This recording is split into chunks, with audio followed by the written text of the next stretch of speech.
Hola, mi nombre es Elio Iglesias. Gracias por acompañarnos en la serie de este mes. Nos gustaría saber cómo Dios está obrando en medio de nosotros y cómo tu vida ha sido transformada por Dios a través de lo que está haciendo aquí en la Iglesia Nuevo Horizonte.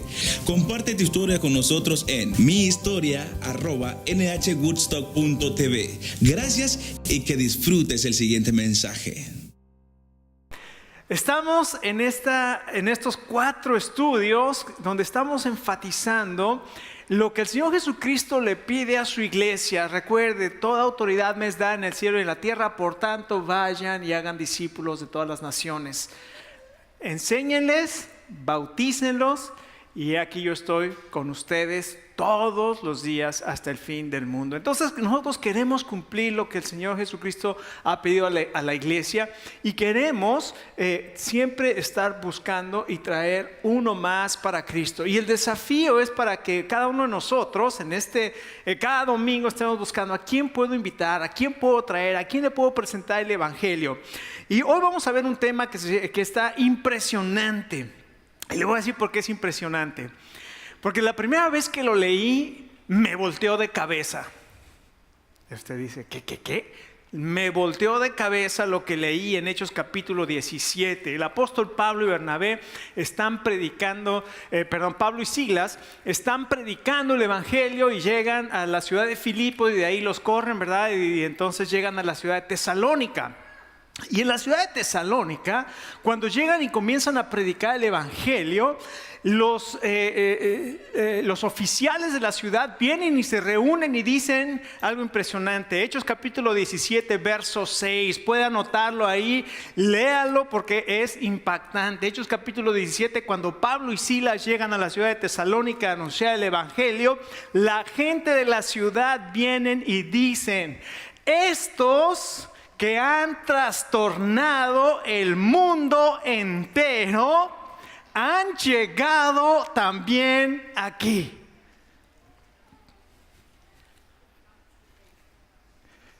¿No dicen amén, hermanos? ¿No dicen amén? Estos que han trastornado el mundo entero, han traído un mensaje, llevan un mensaje, están anunciando un mensaje. Y esa palabra que dice trastornar quiere decir voltear de cabeza.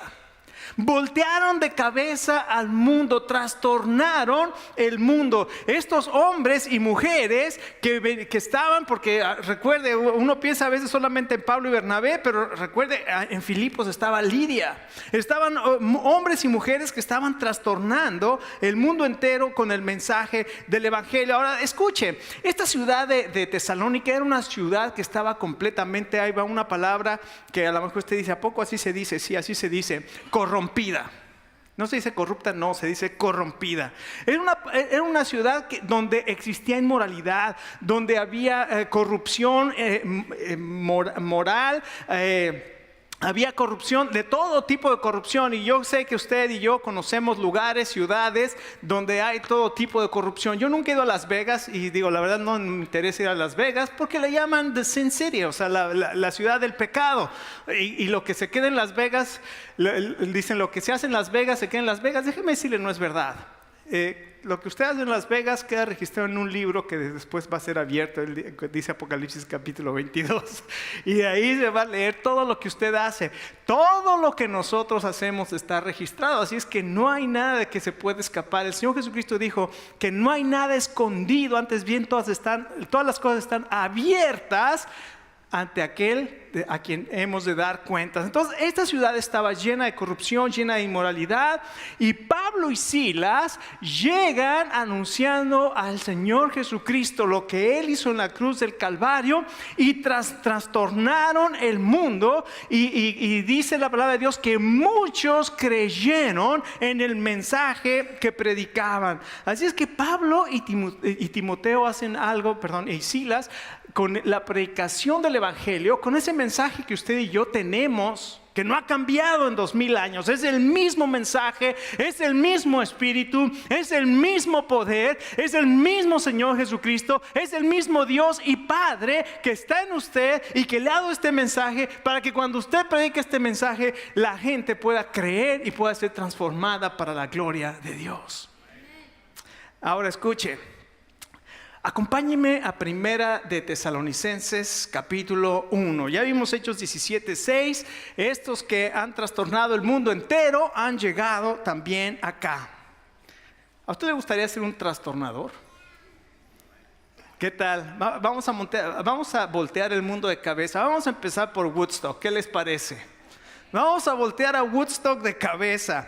Dice Primera Tesalonicenses, verso 1. Vamos a ponernos de pie un momento y vamos a leer la escritura.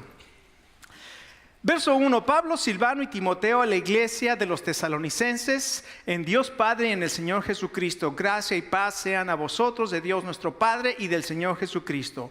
Damos siempre gracias a Dios por todos vosotros, haciendo memoria de vosotros en nuestras oraciones, acordándonos sin cesar delante del Dios y Padre nuestro de la obra de su fe, del trabajo de su amor y de su constancia en la esperanza en nuestro Señor Jesucristo. Porque conocemos, hermanos amados de Dios, su elección. Pues nuestro evangelio no llegó a ustedes en palabras solamente, sino también en poder, en el Espíritu Santo y en plena certidumbre, como bien saben cuáles fuimos entre ustedes por amor de ustedes. Y ustedes vinieron a ser imitadores de nosotros y del Señor, recibiendo la palabra en medio de gran tribulación con gozo del Espíritu Santo. De tal manera que se han hecho ejemplo a todos los de Macedonia y Acaya, que han creído, porque partiendo de ustedes ha sido divulgada la palabra del Señor, no solo en Macedonia y Acaya, sino que también en todo lugar su fe en Dios se ha extendido, de modo que nosotros no tenemos necesidad de hablar nada, porque ellos mismos cuentan de ustedes la manera en que nos recibieron y cómo se convirtieron de los ídolos a Dios para servir al Dios vivo y verdadero y esperar de los cielos a su Hijo, al cual resucitó de los muertos, a Jesús, quien nos libra de la ira venidera. Wow, qué palabras. Vamos a orar. Señor, muchas gracias por estas palabras poderosas. Y Señor, gracias porque este mensaje, el evangelio que trastornó a esta ciudad de Tesalónica, Señor, gracias porque es el mismo que tenemos nosotros. Y Padre, queremos tomar este mensaje para trastornar en nuestra comunidad, trastornar nuestro estado, trastornar nuestra nación, trastornar el mundo entero. Señor, te pedimos que desciendas con poder sobre nuestras vidas y que traigas una convicción profunda.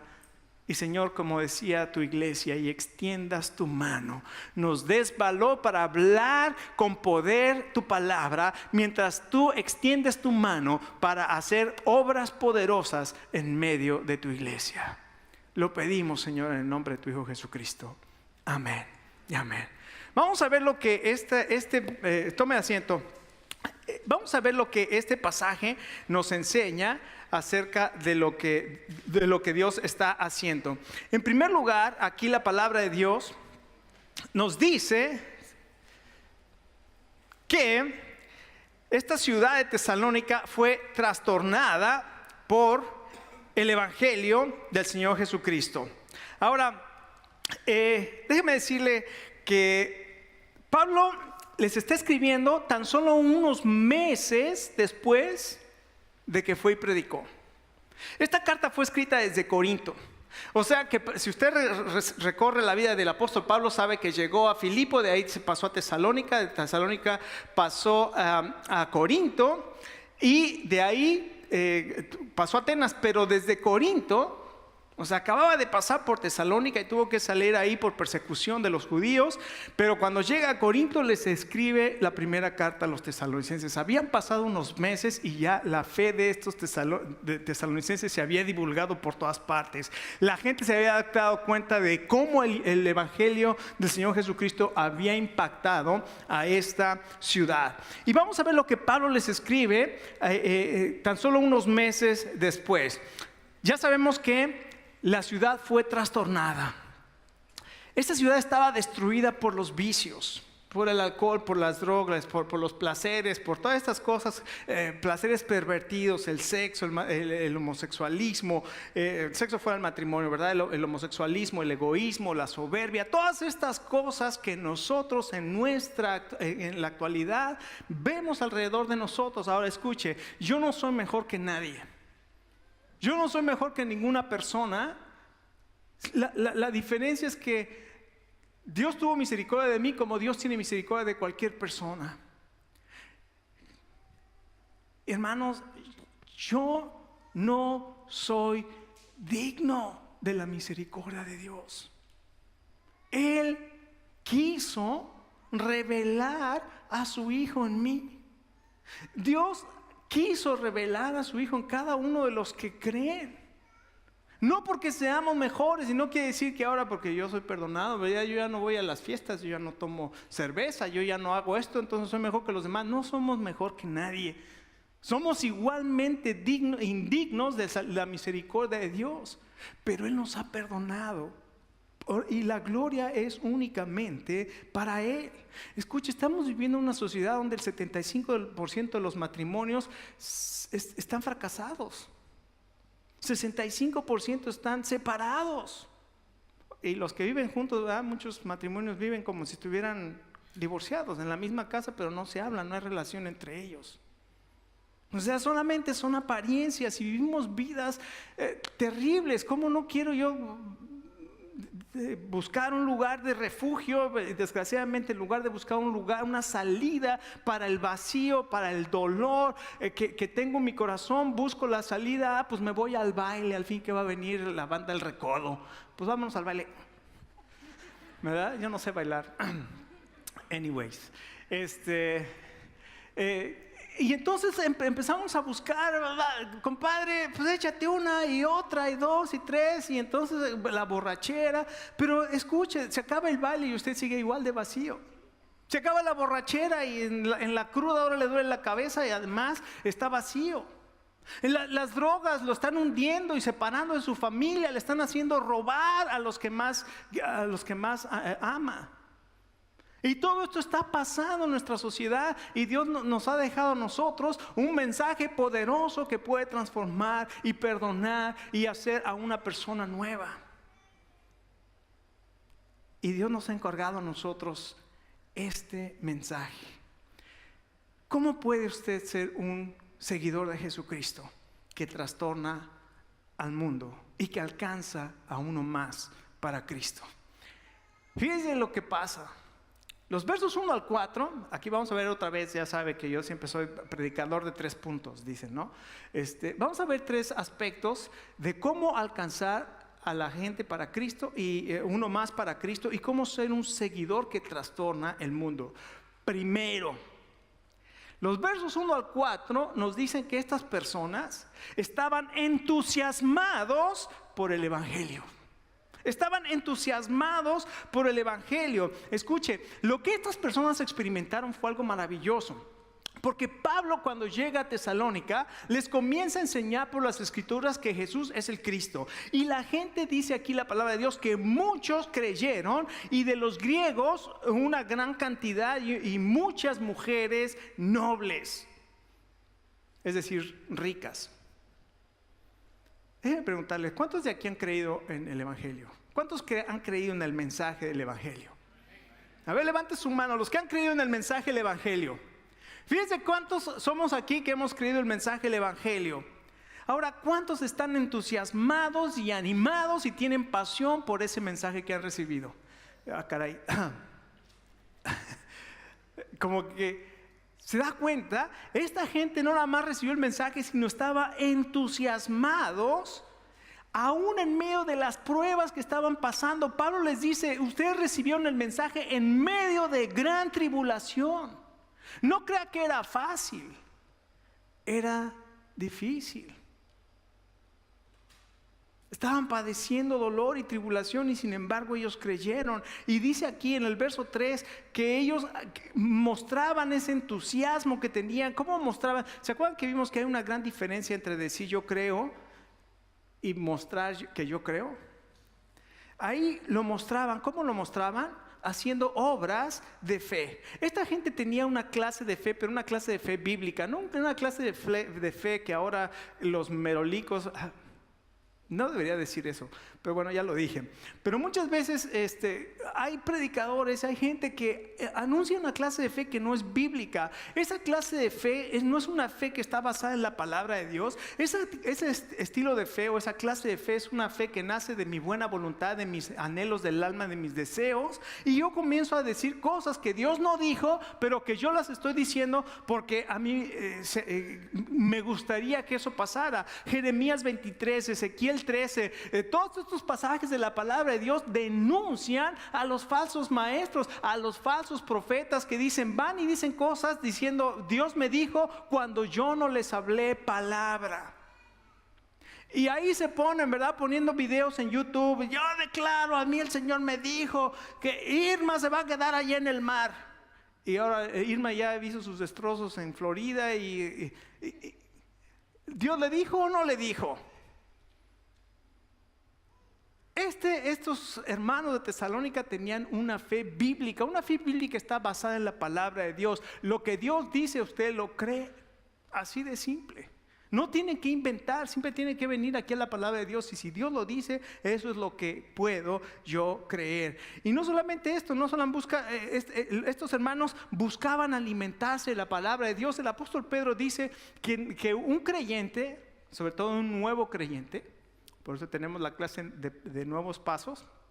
Un nuevo creyente anhela, su deseo es alimentarse de la leche espiritual no adulterada para que pueda crecer para salvación. Y también el apóstol Pedro dice que tenemos que ser edificados como una casa espiritual y un sacerdocio santo, siendo la principal piedra del ángulo Jesucristo mismo. Entonces nosotros tenemos que anhelar la palabra de Dios, pero al mismo tiempo tenemos que anhelar la comunión con otros creyentes, porque somos piedras. Cada uno de nosotros somos una piedra en el edificio que Dios está construyendo, que es la iglesia. Entonces no hay creyentes que sean llaneros solitarios. Eso no existe, bíblicamente no existe. No hay cristianos que no anhelen la palabra de Dios, porque ¿qué pasa un bebé que nace y usted lo deja y nunca lo alimenta? Se muere. Entonces un cristiano necesita forzosamente alimentarse de la palabra de Dios y necesita la comunión con los hermanos. No solamente eso, dice aquí que trabaja por amor, y ese amor es la característica de Dios, y Dios es amor. Y la característica de un seguidor de Cristo va a ser ¿qué? Amor. Tenemos que amar a Dios. Y es más, no tenemos que amar. Le voy a decir una palabra más preciosa. Podemos amar a Dios y a los demás. Dios te ha dado el poder porque el Espíritu de Dios ha sido derramado en tu corazón.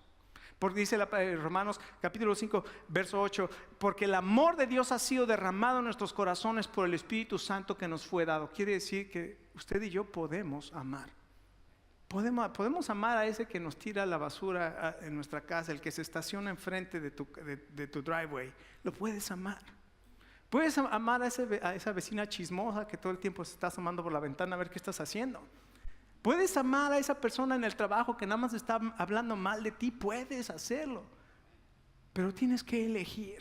Tienes que elegir y decir, Señor, tú has derramado tu Espíritu Santo en nuestro... Y cuando empiezas a orar por esa persona... No diciendo, Señor, cáele con todo, destrúyela, Señor, mándale un rayo que a Irma le toque y nada más se inunde su casa. Empieza a orar por ella, pide misericordia y vas a ver cómo tu corazón va a cambiar en respecto a ella, a esa persona. Porque el amor de Dios ha sido derramado en tu corazón. Dicen que un pastor que se llama Bill Hybels, el pastor de ¿cómo se llama esta iglesia en Chicago?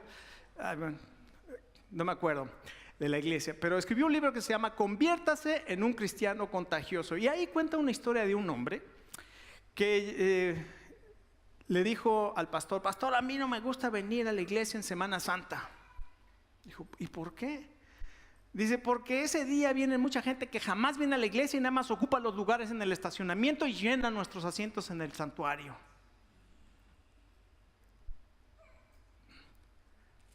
Gloria a Dios, qué bueno. Qué bueno, pero esa persona, ¿usted cree que pensaba en los demás? ¿Usted cree que esa persona amaba a los demás?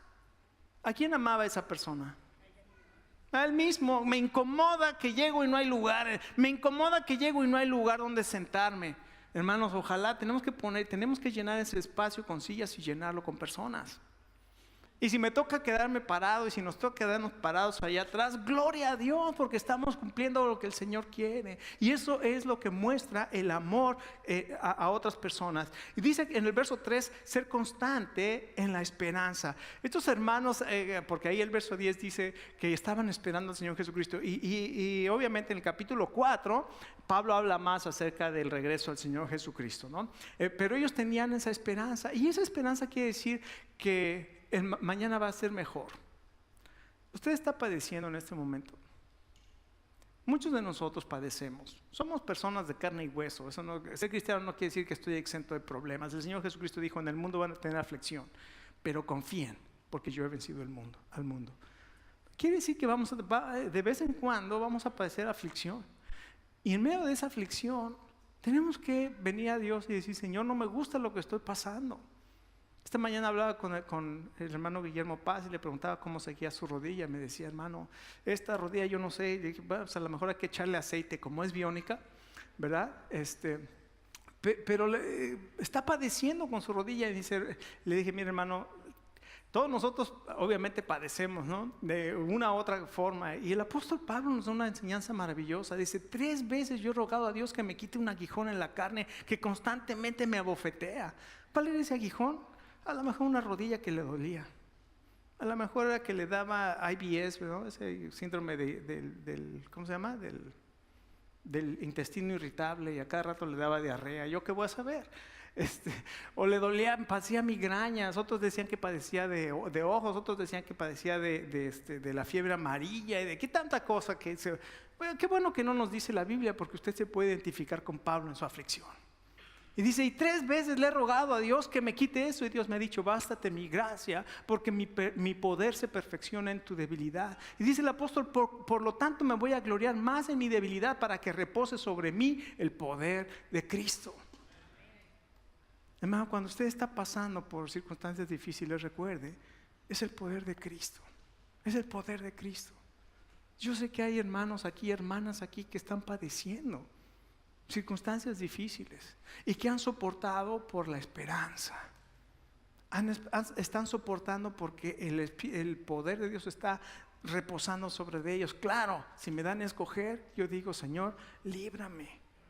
Pero Dios sabe que es mejor que tengas ese aguijón, para que tu vida permanezca y siga siendo fortalecida cada día. Tenemos que ser constantes en la esperanza. No solamente un seguidor de Jesucristo está entusiasmado por el Evangelio. En segundo lugar, un seguidor de Jesucristo, uno que alcanza uno más para Cristo. Escuche, esta palabra es una palabra muy de moda ahora, sobre todo en cuestión de liderazgo y todo esto. Empoderada por el Evangelio. ¿Qué quiere decir eso de empoderada por el Evangelio? Que tiene poder con el Evangelio. ¿Sabe que el Evangelio es las buenas noticias? Es algo extraordinario, porque aunque usted y yo no estábamos buscando a Dios, ¿qué cree? Él nos estaba buscando. Y es maravilloso saber que aunque yo no estaba buscando a Dios, que aunque yo estaba ofendiendo a Dios con mi vida llena de pecado, Jesucristo vino a buscarme y dio su vida en la cruz y abrió sus brazos ahí en la cruz con clavos en sus manos y dijo: Padre, perdona a Alex porque no sabe lo que hace. Y después escuché su voz que dice: Alex, ven, yo tengo los brazos abiertos para ti, te quiero perdonar y te quiero dar una vida nueva y diferente. Y ese es el Evangelio, el mensaje de esperanza, el mensaje de perdón, el mensaje de aceptación, el mensaje que te llama y te dice: ven. Y ese es el mensaje que además nos da poder, porque es un mensaje poderoso. En aquel entonces la esclavitud era aceptada. En Roma la mitad de la población era esclava. Y era un sistema de vida y un sistema que era normal. la mayoría de nuestros hermanos creyentes eran esclavos. La homosexualidad, Nerón, dicen que un día pasó por Tesalónica llevando a su amante de 12 años ahí en un desfile y ahí haciendo cosas con su chiquito de 12 años en medio de inmoralidad.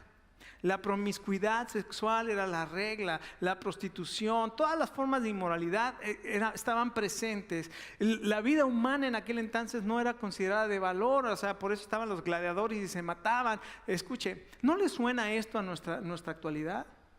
La vida humana no es valorada, es solamente un tejido, mátalo. ¿No te conviene? Mátalo, es un tejido, no es ninguna vida humana, ¿verdad? Pero escuchen. Aquí dice que ellos recibieron el mensaje y dice, y fue un mensaje con poder, pues nuestro evangelio no llegó a vosotros en palabras solamente, sino también en poder del Espíritu Santo. Escuchen, el Espíritu Santo, ¿cómo es que? Ahí va. Yo no puedo explicar cómo yo, siendo una persona con una boca que parecía que yo no sé de dónde había salido, llena de maldiciones y malas palabras, un día me levanté, llegué a la universidad, ¿verdad? Con mi Biblia en la mano, como creyente, llegué a la universidad, vi a mis amigos, hola, ¿qué tal? Empezaron a hablar y empezaban a usar el lenguaje que yo siempre usaba todos los días con ellos, y no pude soportarlo.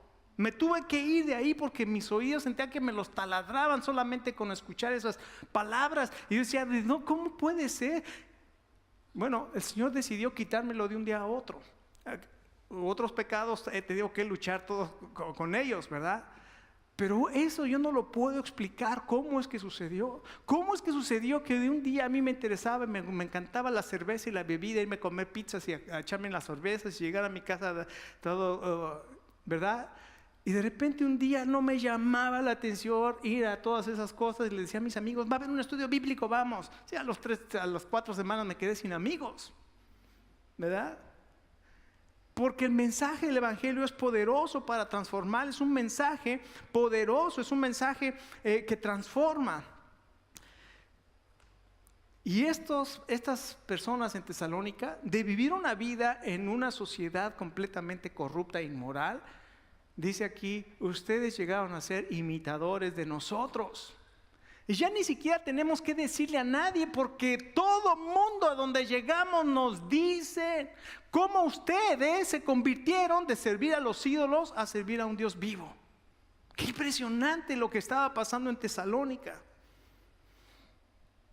Un cristiano que transforma el mundo conoce, está entusiasmado por el Evangelio. Un cristiano que transforma el mundo, que trastorna el mundo, está empoderado, tiene ese poder por el Evangelio de Jesucristo.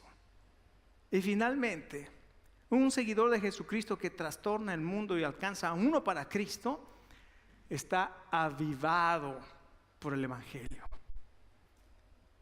A ver, yo luché cuando estaba haciendo el tercer punto, decía, ¿cómo puedo expresar lo que estaba sucediendo?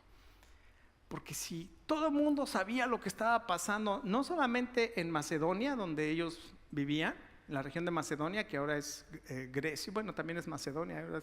Pero dice, también en Acaya es la zona sur, es donde ahora está Grecia, donde estaba Atenas y todos esos lugares. Dice, no solamente aquí, sino también acá. En Macedonia estaba Filipo, estaba Berea, estaba Tesalónica, y más abajo estaba Corinto, y más abajo estaba Atenas. En Corinto y Atenas está Acaya. Y la zona norte era Macedonia. Y dice, todos conocen, no solamente en Macedonia, sino también en Acaya, han visto lo que está sucediendo en ustedes. Déjenme decirle, porque había un avivamiento. Pero más que un avivamiento, esta es la palabra que yo quería poner. Contagiados por el Evangelio. ¿Por qué contagiados por el Evangelio? Porque si usted se contagia de varicela, chickenpox, ¿qué pasa con la varicela? Se pasa, mire, rapidísimo. Esos granitos que salen con ese líquido, que si ese líquido se pega con alguien, inmediatamente. Si un niño tiene chickenpox en una casa, todos los niños van a tener chickenpox. porque se contagia rapidísimo. Escuche, si usted está emocionado por el Evangelio, si usted está empoderado por el Evangelio, usted va a ser un cristiano contagioso. Va a ser un seguidor de Jesucristo contagioso.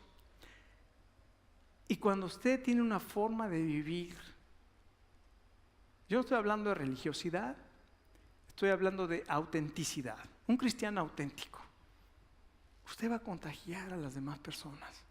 Tenía un profesor que en la universidad, yo recién me había convertido en aquel entonces, y un día me llamó y me dijo: a ver, Alex, yo quiero platicar contigo porque yo veo en ti algo diferente. ¿Qué es? Ah, caray.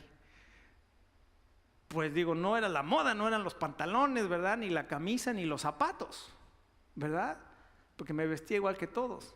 En aquel entonces tenía cabello, ¿verdad? Me hacía unos peinados bien acá, ¿verdad? No era tampoco eso. ¿Qué era? Y yo le dije, pues no sé, lo único que le puedo decir es que soy cristiano. Inmediatamente me dijo: eso es. Por eso te veo diferente a los demás. Y él era también creyente. Pudo distinguir. No me pasó lo que una vez andaba de vacaciones, ¿verdad? En Acapulco.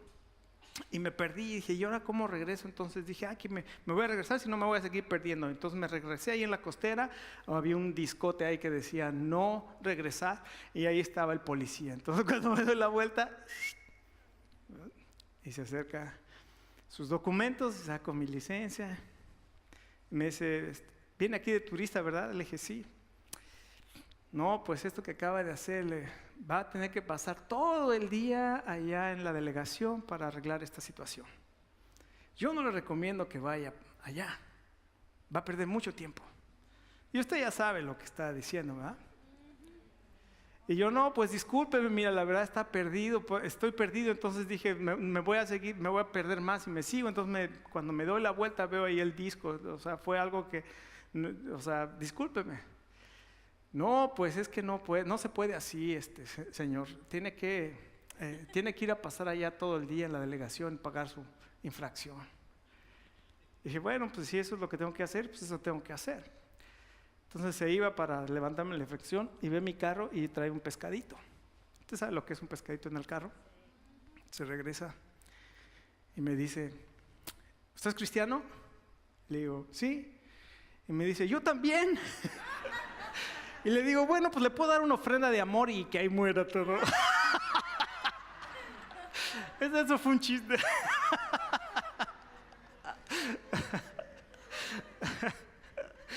Escuche, un creyente hace una diferencia, contagia con el Evangelio, su vida es diferente. Su vida es diferente. Dice aquí, el verso 7 es un ejemplo que está en acción. Dice: de tal manera que han sido ejemplo para todos los de Macedonia. Su vida es una vida ejemplar. ¿Por qué? Porque su comportamiento es diferente. Si yo hago lo mismo que todos los demás hacen, me voy a fiestas y le entro al alcohol y a la chela y sí, vamos a ver el partido, pero sácate unas bien elásticas, ¿verdad? Unas serpientes bien elásticas. ¿Cuál es la diferencia? ¿Cuál es la diferencia?